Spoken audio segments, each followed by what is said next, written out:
I cannot promise you a happy and uplifting talk, but I've always been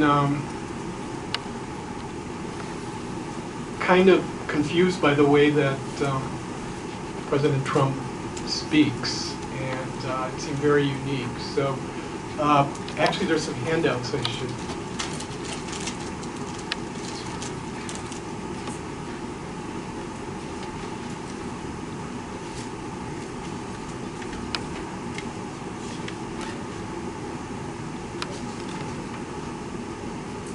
So what I decided to do was just take a look at his language from a linguistic perspective and see what I found. And so you will see what I found. Now, the purpose of the talk is sort of summarized here. Looking at Trump's language, and I heard this on the BBC the other day, that they described his presidency so far as sort of turning the country into a country of isolation, division, and bigotry. And my examination of his use of language definitely bore that out. Now, this is an empirical study in the sense that I used some various sources of data on Trump.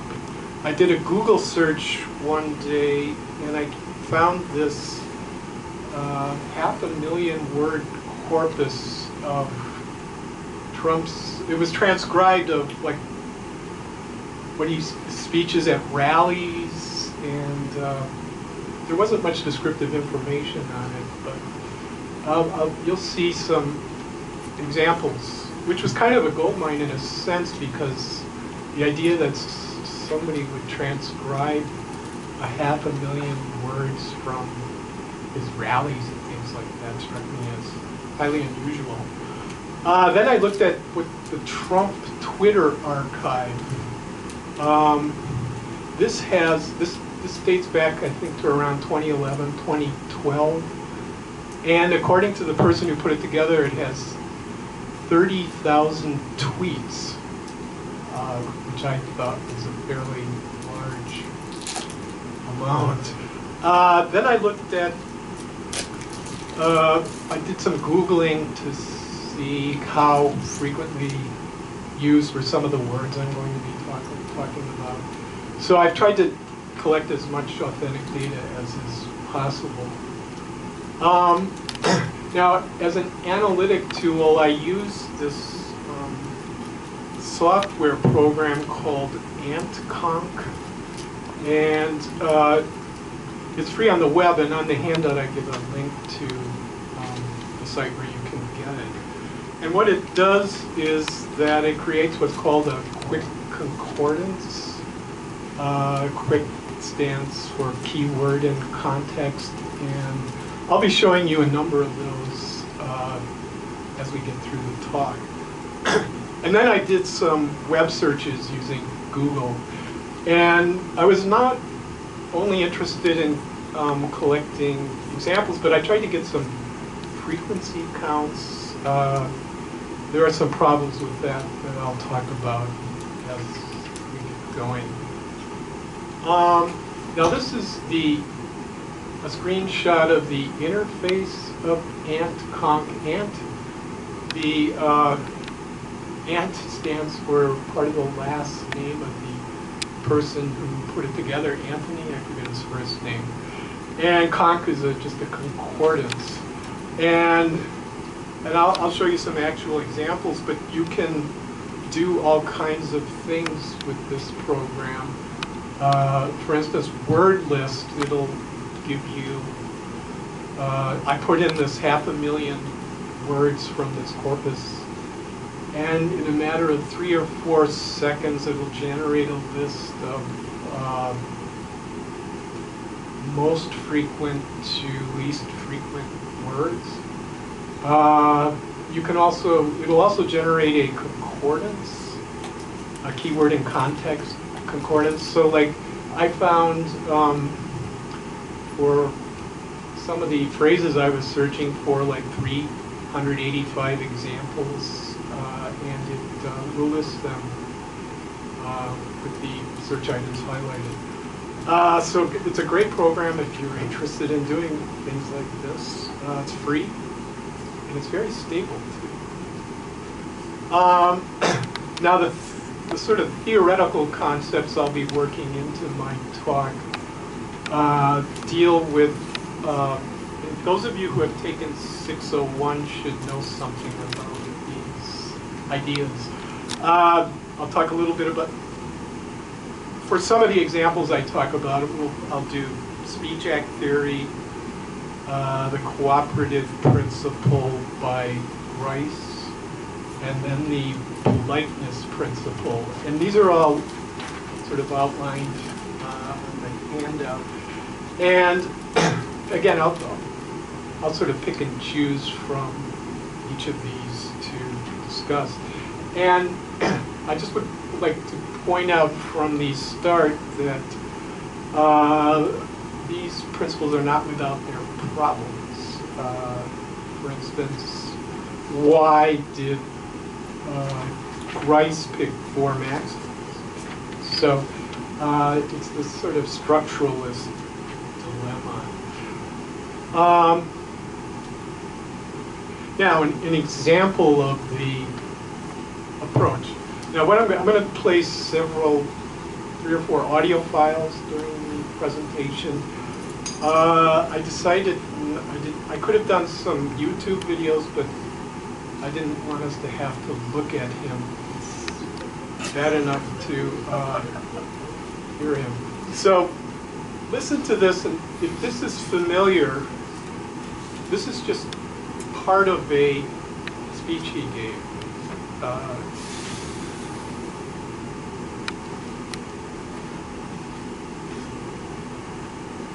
We had tremendous success on The Apprentice, and when I ran for president, I had to leave the show. That's when I knew for sure I was doing it. And they hired a big movie star, Arnold Schwarzenegger, to take my place. And we know how that turned out. The ratings went right down the tubes. It's been a total disaster. And Mark will never, ever bet against Trump again. And I want to just pray for Arnold, if we can, for those ratings. Okay. Now, does anyone know where this speech was given? It's like in the National Cathedral or something like that? At the prayer breakfast? Yeah. It was the prayer breakfast for on Martin Luther King Day. And when I heard this, I thought, you know, what was he thinking? I mean, this particular breakfast, the president speaks at it every year. It is to honor the legacy of Martin Luther King Jr. And he's talking about The Apprentice.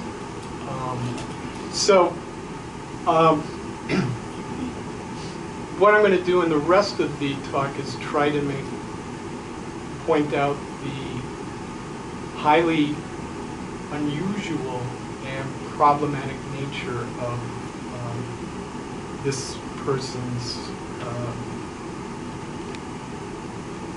use of language in various contexts.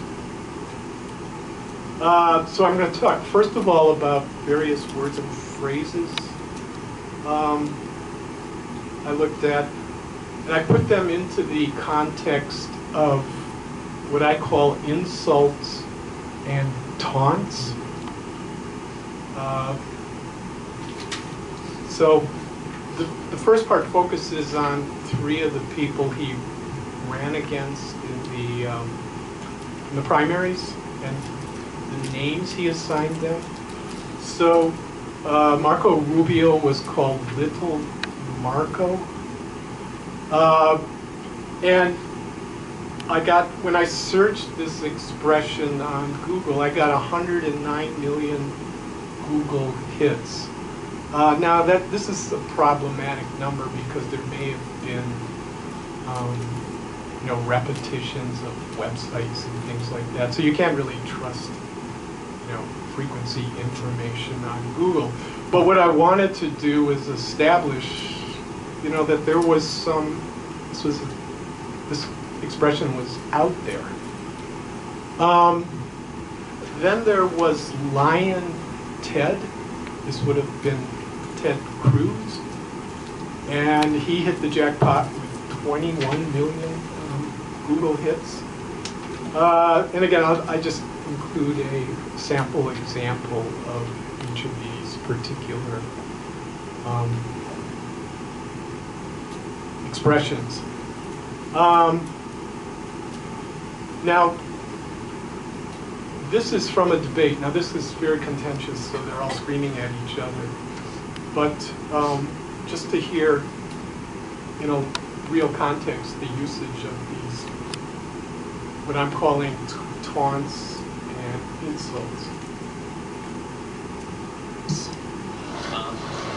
I wrote one op-ed supporting President Bush's nomination after he made it. I would not have made that nomination. But let me point out, Not what you say in the actually op-ed. cared That is about. not what you said in the Now, op-ed. Donald, please, I know it's hard not to interrupt. But it's not what you said in the op-ed. Breathe. Lion breathe, Ted. breathe. You can do it. You can breathe. I know it's hard. I know it's hard, but just... When they're done with the yoga, can I answer a question? You cannot. Well, anyway, I hope you heard in the background his interjection of Lion Ted. And then there was low energy Jeb. I remember watching one debate where when he was taunted with this expression, it just like took all the air out of him and he really was low energy.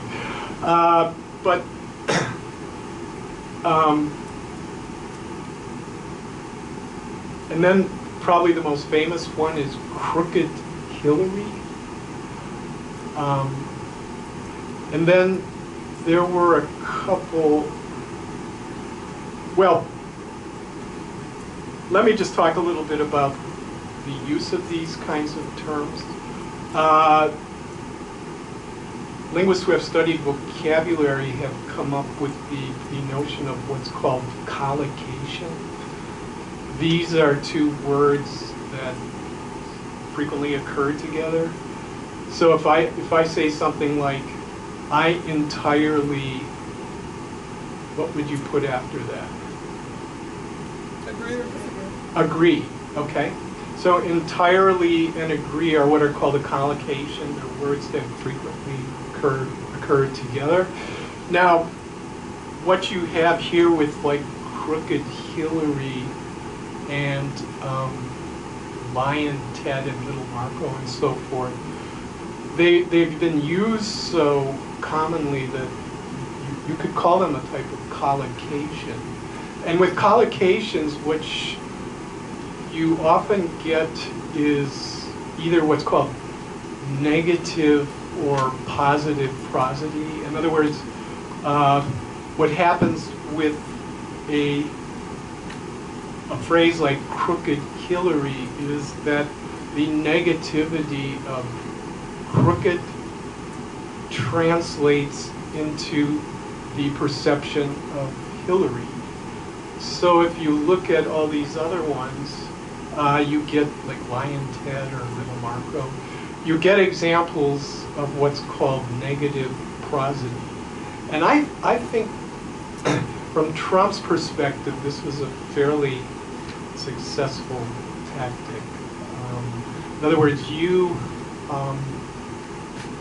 define your opponent through the association of negative words with them. And also, if you look at on the second page of the handout, these are 6 maxims from Jeffrey Leach's politeness principle. And what it means, like with the tact maxim, you minimize cost to other, maximize benefit. In other words, if you say, could you please open the window,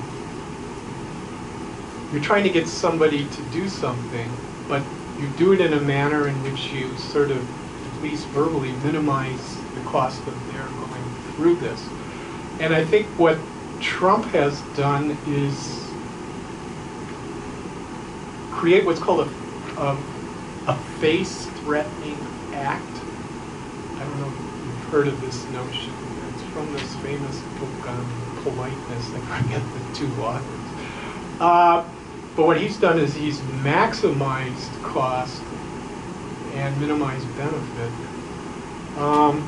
And if you, I'll just go through this one, but I went through all 7 of these maxims, and Trump basically violates these, all of these.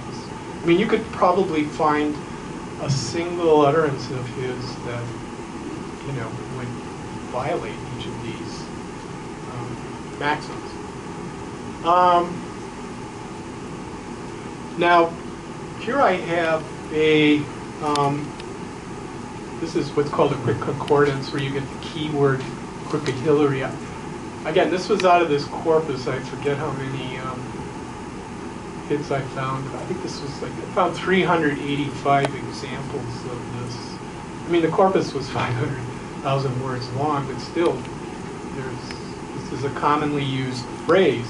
And if you look at some of these examples, they're clearly from campaign rallies, and he's really, what he likes to do at his rallies is really, again, this was during the campaign, get the crowd all excited and riled up to the point of almost rioting. And I'll play you another example in a minute.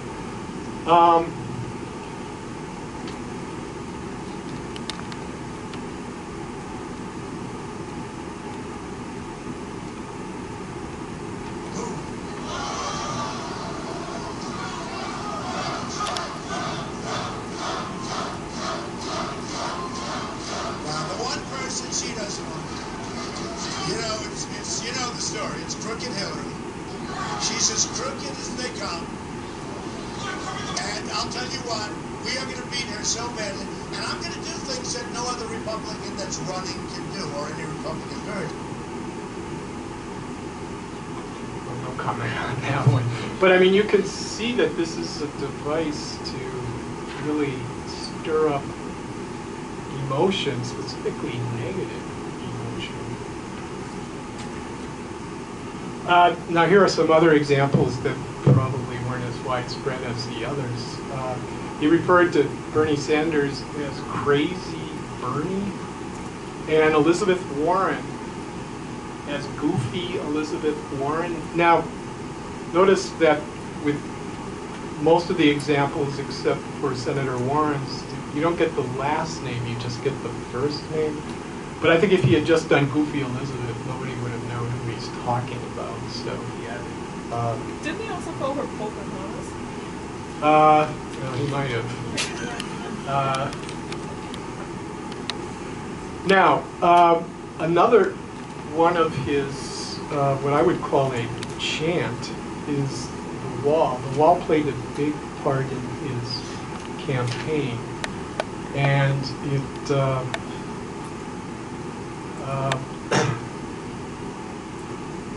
again rallied the crowds to sort of get them excited at rallies.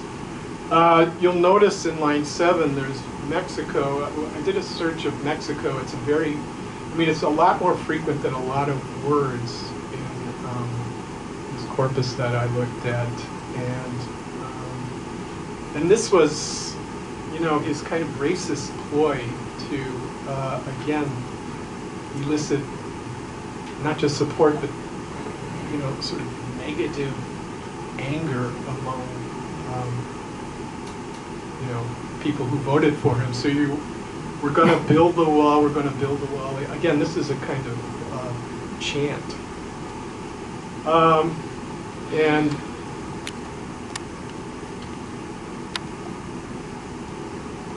oops.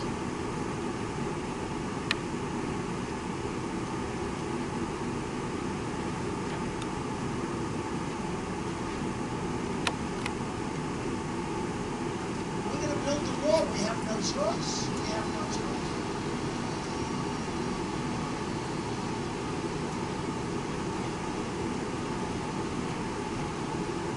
Notice in the background, everybody's building the wall. Build that wall. Build that wall. Build that wall. Build that wall. Build that wall. Build that wall. Build that wall. Build that wall. All right. Sorry, he went on too long.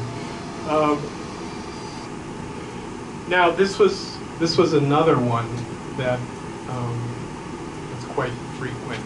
Got no sound files for this one. That last one was enough. Lock her up. Very commonly used during the campaign, and especially at rallies. Notice lock her up. Again, the crowd chanting in the as he's getting them all riled up. Now, I added this one this afternoon. When this healthcare bill was being debated just a few days ago, we had Obamacare, and initially, as I state here, it was kind of a pejorative, but I thought over time it had undergone amelioration. In other words, it had gotten either neutral in connotation or not among people who are against it, but just as a descriptive term of it. So by analogy, when the Republicans were going to pass their bill, which they did not, there was talk of whether it should be called Ryan Care, after Paul Ryan, the Speaker of the House from my home state of Wisconsin. It's one of the great tragedies. Or Trump Care. But I heard people talking about how Trump wanted nothing to do with having his name on this legislation. I don't know, maybe he had some foresight that it wasn't going to make it or something like that. Anyway, I did a search, but it's kind of a moot point at this stage because the bill was not passed. So if they try to do it again, maybe this same issue will arise. Now the next part I'm going to talk about are what I call boasts. Trump is very narcissistic and is always talking about himself. Now I searched for amazing, which I thought was a fairly frequent word of his. You can see here that he does use it a lot, but it's not always about himself. Like he says, Tiffany was amazing, so he's praising someone else. But he does use this word a lot. Fantastic is another one. He has been so fantastic. Ben Carson, who's a fantastic guy. What we have done is fantastic. Again, these superlatives. And this I got from the Trump Twitter archive. And again, these are just a few select examples. Our southern border is unsecure. I am the only one that can fix it. I know how to build. Paul's only know how to talk. And then the last one is just, sorry losers and haters. My IQ is one of the highest, and you all know it. Please don't feel so stupid or insecure. It's not your fault. But notice how he insults people as he's praising himself. Now, on this Trump Twitter archive, the person who put it together is has gathered the tweets together for some of Trump's more famous words, like worst. So you can go down this. This is, again, I could have given you many more examples than this, but I think there are enough here to convince you that this is probably a common word for him. Again, negative.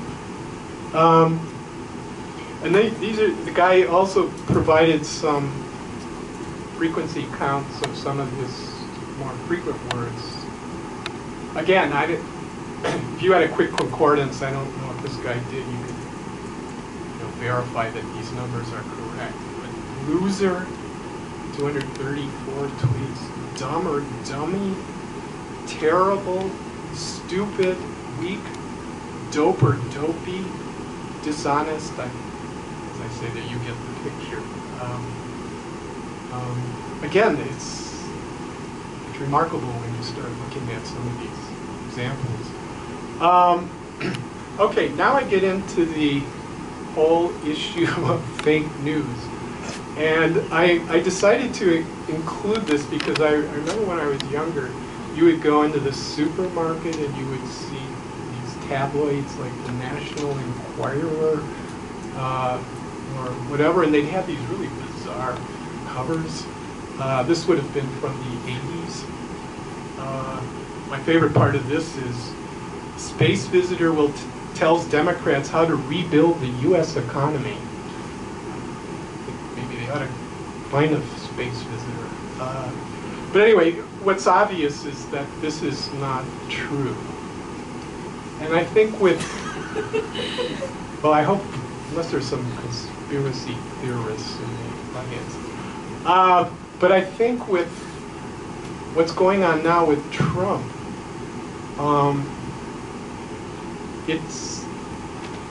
does he really mean what he's saying? Is what he's saying true? So he became infamous for his what is now called birtherism. This is the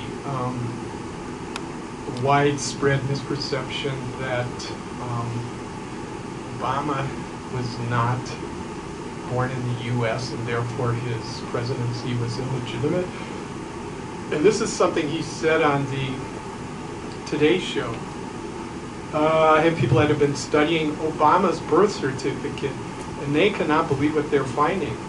I would like to have him show his birth certificate. And can I be honest with you? I hope he can. Now, what if you look at the maxims of the cooperative principle, you have the first one is quantity. Don't say too much, don't say too little. Quality, be truthful. Well, that is something that we cannot actually expect. But what's interesting here is he talks about people. He's talked to people and they cannot believe what they're finding. Why doesn't he tell us what they found? Okay, so he violates quantity in the sense that he says too little, and all he's got here is an unsupported allegation, and this is typical of his style. And I'll provide some other examples.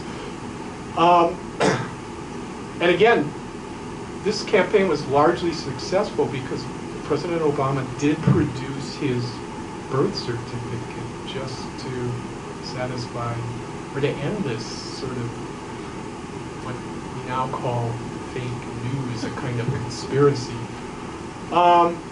Now, this example I've included because this was from the last election, and you know there was this big WikiLeaks hacked, I think it was John Podesta's email account, and got all his incriminating emails and things like this. But one of them stated that Clinton had decision fatigue.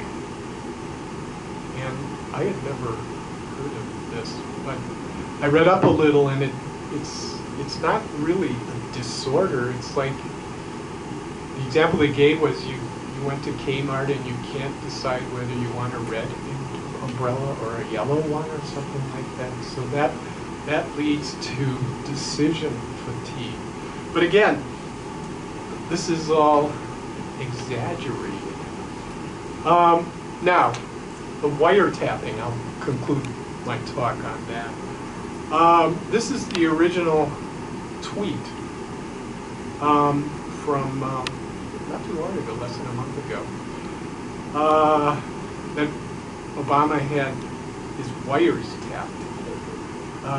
This is McCarthyism, notice the hyperbole there. Now, what I hadn't known, or I somehow missed this, was the day that he released this one, he posted 3 other tweets. They were like a couple hours apart from each other. Is it legal for wiretapping? A new law that a lawyer could make a case out of the fact. This is Nixon Watergate, bad or sick guy. So this immediately caused an obvious stir.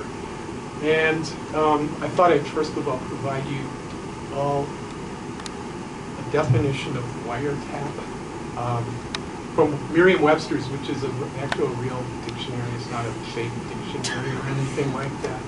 And it's actually published in Springfield, Massachusetts.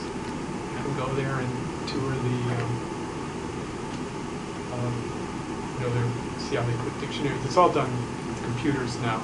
But anyway, this is basically tap a telephone or a telegraph wire. Now, you all know who Sean Spicer is? This is the press secretary, is it? Now he's got to clean up the mess. I think there's no question that something happened.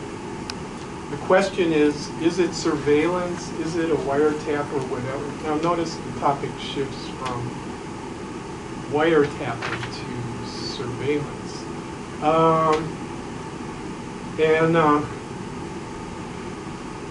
If you look at the third, I think if you look at the president's tweet, he said very clearly, wiretapping in quotes. And the fact that it was put in quotes becomes a major defense of the accusations he was making.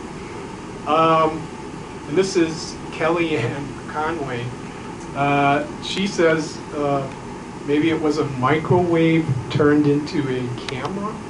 Although she later retracted this, but in other words, here we get more of the spin towards broadening the meaning of wiretapping.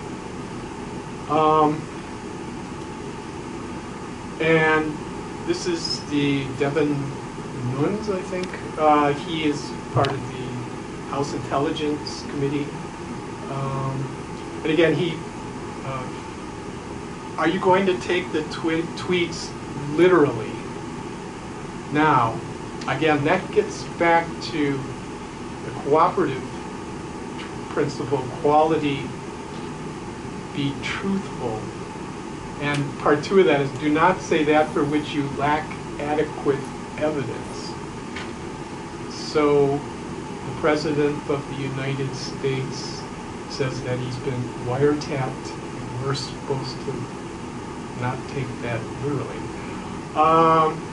Then he goes on, but if you're not going to take the tweets literally, then again, there's other surveillance activities. And this is Comey, the FBI director. I'm not going to try and characterize the tweets themselves. All I can tell you is we have no information that supports them. Notice that he doesn't say Trump was wrong. So this is kind of an indirect way of getting around not having to say what really should have been said. This is the same person who released, or I guess in the middle of the campaign on 2 occasions tried to make a big deal out of examining Hillary's email servers. Now, Trump just gave an